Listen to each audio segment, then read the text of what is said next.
हाँ जी। Water when left uncovered slowly changes into vapour. कहते कई बार आप पानी में ऐदा ही छड्ड जाने, कहते हौली हौली पेपर विच कवर हो मतलब भाफ बन के उड़ जाता। We wet clothes dry up, कहते अपने गिले कपड़े होंगे ने सुक जाते हैं।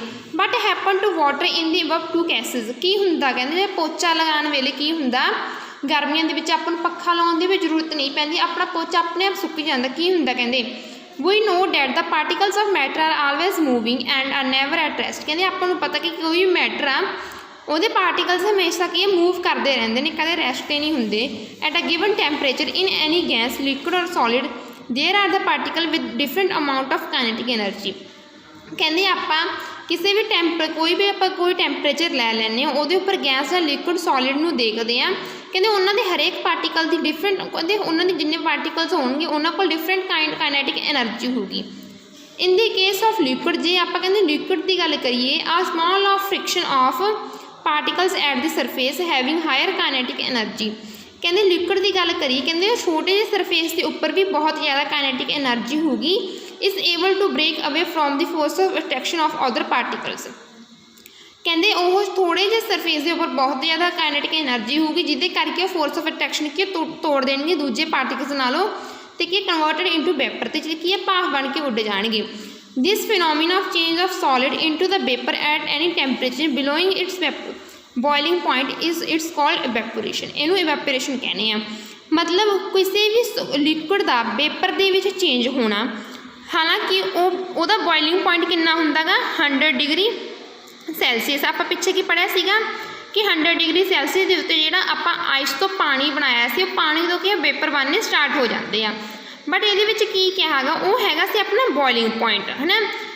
इवैपोरेशन की हुंदा गा कि अपना बॉइलिंग पॉइंट तो हेठा ही मतलब अपने 100 डिग्री सैल्सीयस तो नीचे ही कि जिमें कि अपने डेली दे लाइफ में होंदा अपने कपड़े सुक जाते हैं, अपने कहना टैंपरेचर उदों 100 डिग्री सैल्सीयस से होंदा नहीं होंदा ना, तो उदों की हुंदा गा कि अपने जो टैंपरेचर होंदा 24, 25, 35 डिग्री तक होंदा, कपड़े फिर भी सुक जाते हैं।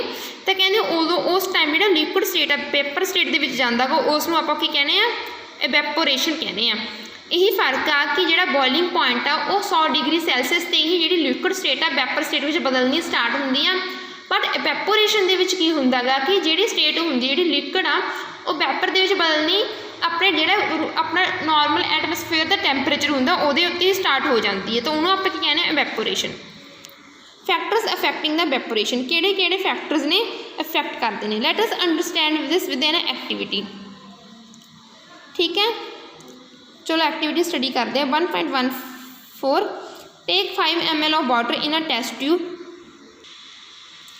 कहते 5 ml आप पानी लै लांगे टेस्ट ट्यूब के विच, ठीक है, ये and keep it near the window on under fan. कहते आप की करांगे इनू आप विंडो या पखे तले रख देंगे। Take ml water in open china dish. कहते फिर इनू आप चाइना डिश में लै लांगे, फिर आप विंडो वगैरह के नीचे रख देंगे। Take 5 ml of water in open china dish and next आप and keep inside a cupboard and self enjoy class. कहते वो तो एक तो पखे थले रखा से चाइना डिश में लैके कहते ये कपबोर्ड या अलमीरा रख दो। Record the room temperature note कर लाँगे आप। रिकॉर्ड द टाइम और days taken for the evaporation of process in work. जो 3 केसिस लेते हैं इन्होंने आप दिन देख किन्ने लगे ने, तो देखा कि चीज़ पहला इवैपोरेट होगी। Repeat the above 3 steps of activity on a rainy day. कहते एक तो गर्मियों में करना, कहते एक दिन जो मीह का मौसम होंगे उदों रिकॉर्ड योर ऑब्जर्वेशन उदों रिकॉर्ड कर लो। But do you infer about the effect of temperature surface area wind velocity evaporation. कहते सोनू की लगता कि जी अपनी हवा चलती है आप किन्ने एरिए के पाया, जिवें एक टेस्ट ट्यूब के टेस्ट ट्यूब पतली जी होंगी है तो वह सरफेस एरिया घट होंगे एज कंपेयर अपनी चाइना डिश वड्डी होंगी है। ठीक है, सरफेस एरिया मतलब की है वेलोसिटी तो टैंपरेचर मतलब हम टैंपरेचर का मतलब कि अलमीरा की होगा कि टैंपरेचर थोड़ा जिहा घट होगा जी आप एज कंपेयर टू बाहर आप एटमोसफेयर के रखते हैं वो कंपेयर। हूँ नैक्सट आप आ गए you must have observe that the rate of evaporation increase with. कहते ऐसे एक्टिविटीज आपको पता लगूगा कि अपना जो रेट ऑफ इवैपोरेशन है कि इनक्रीज होंगे। पहला an increase of surface area increase हो जाए। An increase of the temperature के इनक्रीज होने नाल। अ डिक्रीज ऑफ ह्यूमिडिटी मतलब जो चिपचिपा दिन होंगे पानी के जो पेपर कहते वो डिक्रीज नाल। तो चौथा पॉइंट है an increase in wind speed ਕਹਿੰਦੇ ਆਪਣੀ ਤੇਜ਼ ਹਵਾਵਾਂ ਚੱਲਣ ਨਾਲ। ਤਾਂ ਪਹਿਲਾ ਪੁਆਇੰਟ ਆਪਾਂ ਪੜ੍ਹਦੇ ਹਾਂ, we note that the evaporation is a surface phenomena. ਜਿਹੜੇ ਇਵੈਪੋਰੇਸ਼ਨ ਹੁੰਦੀ ਹੈਗੀ, ਜਿਹੜੀ ਹੁੰਦਾ ਬੋਇਲਿੰਗ ਪੁਆਇੰਟ, ਉਹ ਬਿਲਕੁਲ ਨੀਚੋਂ ਸਟਾਰਟਿੰਗ ਤੋਂ ਪੁਆਇੰਟ ਲੈ ਕੇ ਚੱਲਦੇ ਹਾਂ ਆਪਾਂ, ਫਿਰ ਉੱਪਰ ਤੱਕ ਜਾਂਦੇ ਹਾਂ।